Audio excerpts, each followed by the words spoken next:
Welcome to the Deep Dive.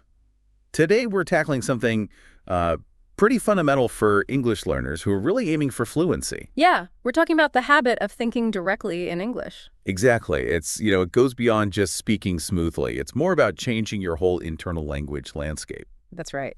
And it's so common, isn't it, for learners, even, folks with a really solid grasp of grammar and vocab, to still be translating constantly in their heads. Right. That little voice inside is still speaking their native language first. Precisely.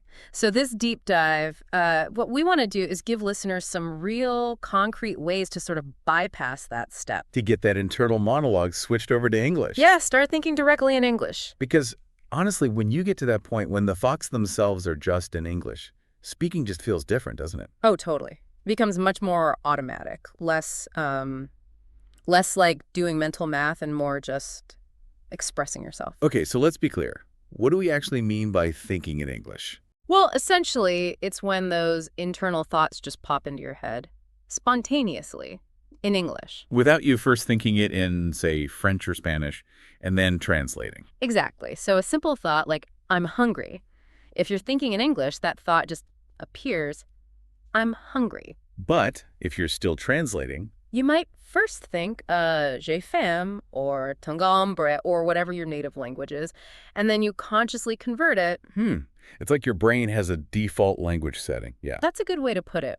For most learners, the default is their native tongue, and English feels like this app they have to, actively run. So thinking in English is about trying to gradually change that default setting. Make English the brain's OS, maybe? Sort of, yeah. And it's really important to stress this isn't like a magic switch you flip. Right, it's a habit. It's a habit. You build it over time, takes consistent effort, specific strategies. Okay, so let's get into those. The practical stuff listeners can actually do.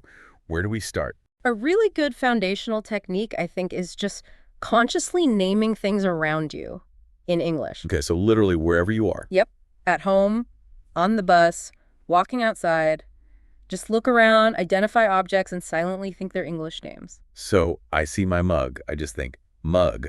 See the lamp, think lamp. Exactly. Chair, window, tree, car. Simple as that. It sounds almost too simple. Well, it is simple, but it's about creating that direct, immediate link.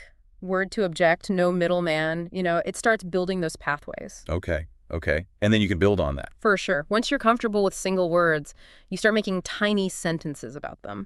So not just mug. But this mug is blue, yeah. Or my mug is empty, or that window is open. Just simple observations. Adding a bit of structure. Right. Adds a little grammar, a bit more complexity, but still very manageable. And the beauty of this is you can literally do it anywhere, anytime. No pressure. Exactly. It's a constant sort of low-key immersion for your brain. Okay, what's next? Building on that, maybe. Yeah, sort of building on that continuous engagement idea. Another really good one is mentally narrating your actions in English as you do them. Oh, like a running commentary in your head. Pretty much. So you're washing your hands. You think, I'm washing my hands now. Yes. You're walking to the kitchen. I'm walking to the kitchen. I'm making coffee. I'm checking my phone. Exactly. Those kinds of things. These little play-by-plays, they really help train your brain to just stay in English mode. Throughout the day, not just when you're actively studying. Right. Making it the default internal soundtrack, if you will. Got it. Now, something I know trips up a lot of learners.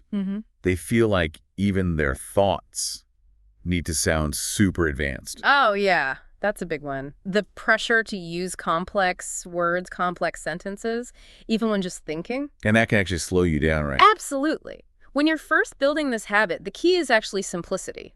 Focus on thinking with the basic English you already know really well. Use the core stuff. Exactly, the complexity. That'll come later, naturally, as the habit gets stronger. Don't force it early on. So instead of wrestling with, I don't know, I am contemplating the optimal route to my destination.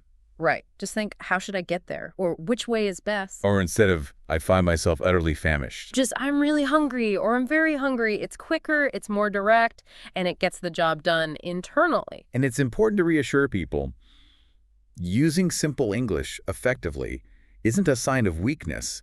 It's a sign of fluency. Being able to think clearly and efficiently with the basics, that's huge. It means you're comfortable, you're effective with the language's core. Okay, that's a really good point. What about like physical aids, things people can use? Ah, yes. The trusty sticky note technique. Really practical, really visual. Okay, how does that work for thinking? Well, you just label things. Objects in your house, your office. Put a sticky note that says mirror on the mirror. Desk on the desk. Computer. Or the computer. Exactly. And you can even do short action phrases like next to the light switch, put turn off the light. Or open the window near the window latch. Precisely.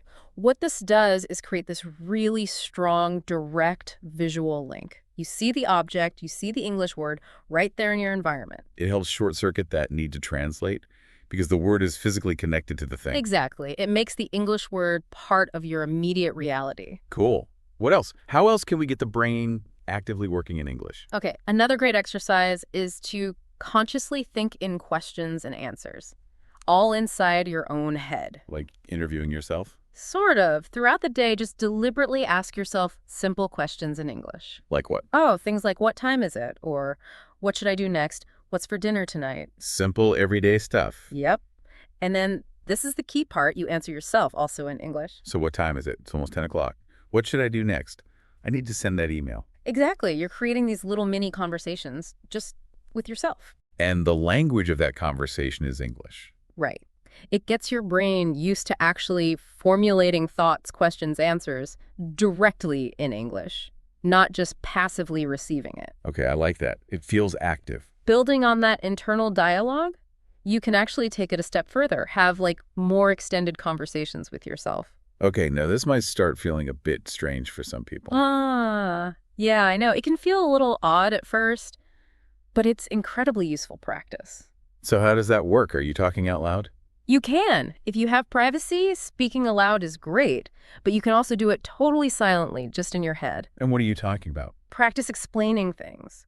Imagine someone asks you a question, maybe, how was your day? Okay. And then you mentally, or out loud, construct the answer in English.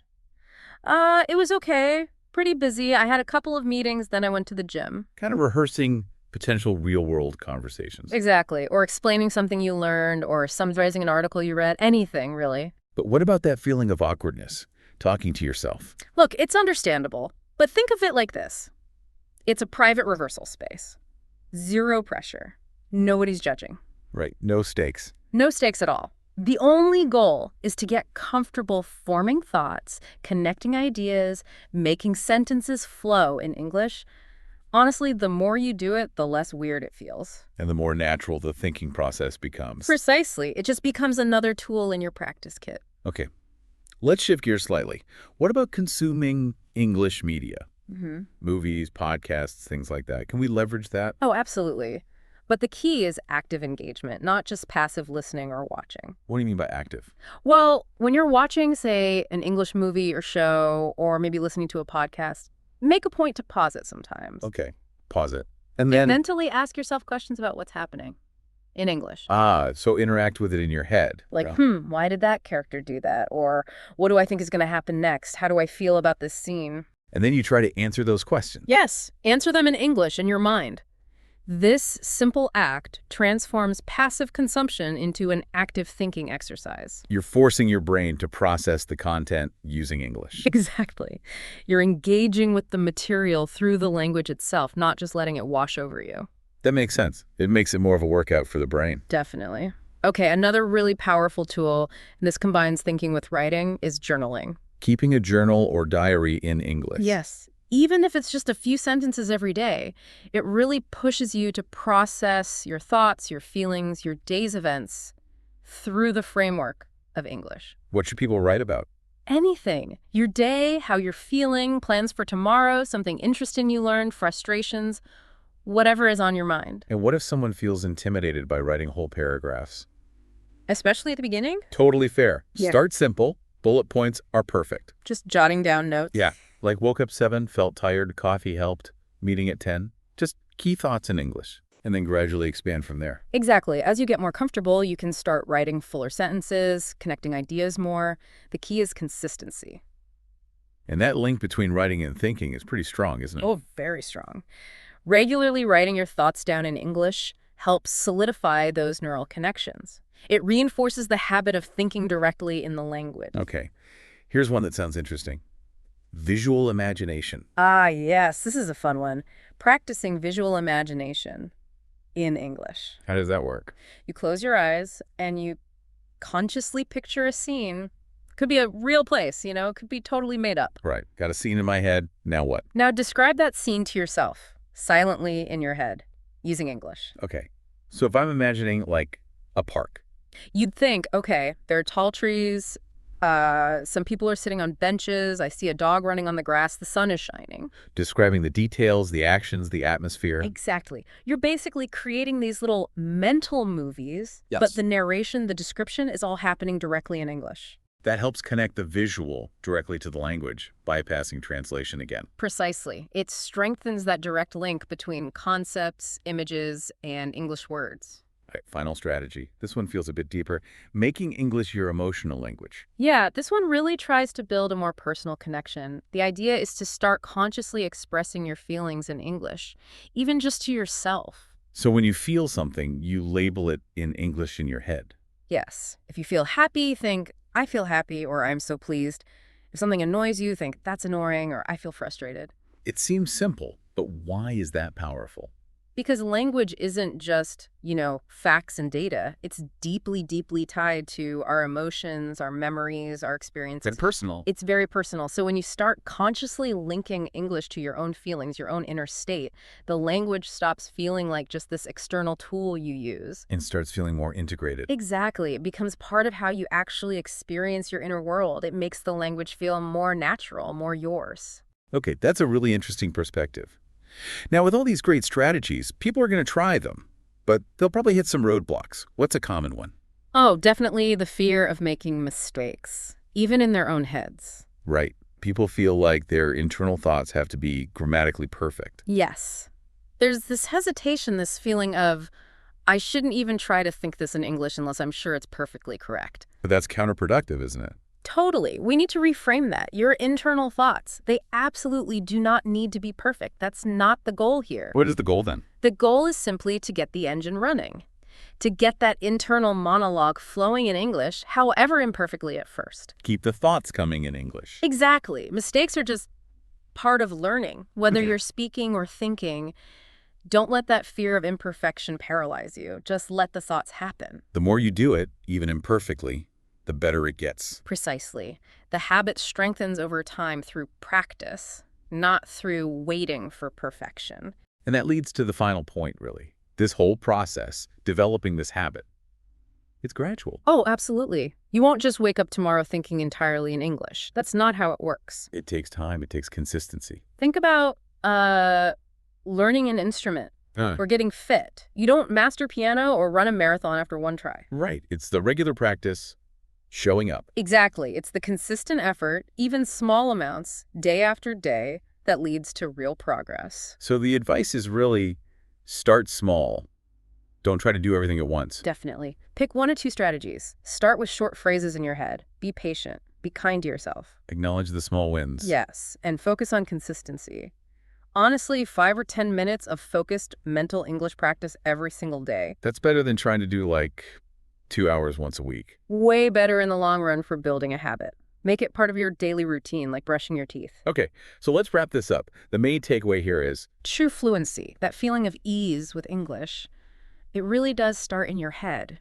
Training your mind to think in English is foundational. it's about shifting that internal dialogue. Right. So we really hope listeners will start trying these strategies, even in tiny ways.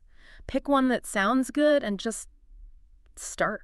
And maybe a final thought for people to mull over. Yeah. Think about how making that shift, changing your internal monologue to English, how that might actually unlock a whole new level of connection. Connection with the language itself. Yeah, and maybe with the cultures that speak it too. What new possibilities, what new perspectives might that open up, not just in learning, but, beyond that. That's a powerful thought. It really is a transformation worth aiming for. Please join us next time for another deep dive into the fascinating world of language and learning.